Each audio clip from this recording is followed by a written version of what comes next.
एक चमकदार धूप भरी दोपहर में नन्ही एलिस अपनी बड़ी बहन के साथ नदी के किनारे बैठी थी।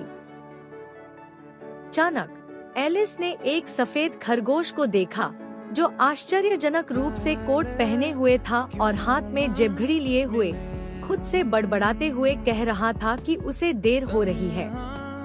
जिज्ञासा से भरकर एलिस उस खरगोश के पीछे दौड़ी और देखा कि वह एक बड़े से खरगोश के बिल में गायब हो गया।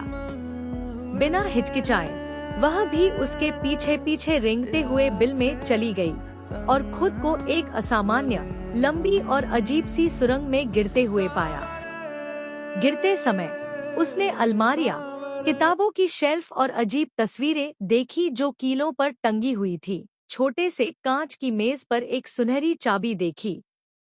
उसे पता चला कि यह चाबी एक छोटे दरवाजे को खोलती है जो एक खूबसूरत बगीचे की ओर जाता है, मगर वह अंदर जाने के लिए बहुत बड़ी थी। मेज पर उसे एक बोतल मिली जिस पर लिखा था, मुझे पियो। वह झिझकी, लेकिन उसकी खुशबू मनमोहक थी और लेबल जैसे खास उसी के लिए लिखा गया था, इसलिए उसने उसे पीने का निश्चय किया।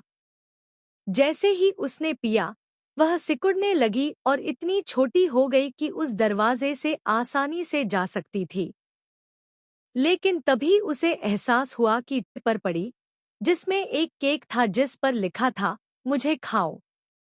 उसने जैसे ही एक कौर लिया, वह विशाल हो गई और पूरा कमरा भर दिया।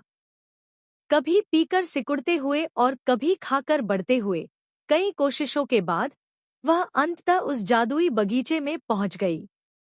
वहां उसने अजीबोगरीब किरदारों से मुलाकात की। वहां एक मुस्कुराता हुआ चेशायर बिल्ली था जिसका सिर और शरीर कभी भी गायब हो जाता और वह उलझाने वाली सलाहें देता। फिर वह मैड हैटर की अंतहीन चाय पार्टी में पहुंची, जहां हर कोई पागलपन में डूबा था और कोई भी टिककर बैठ नहीं सकता था। इसके बाद उसने हार्ट्स की रानी से सामना किया, जो अपने गुस्से और इसका सिर काट दो जैसी चीखों के लिए मशहूर थी।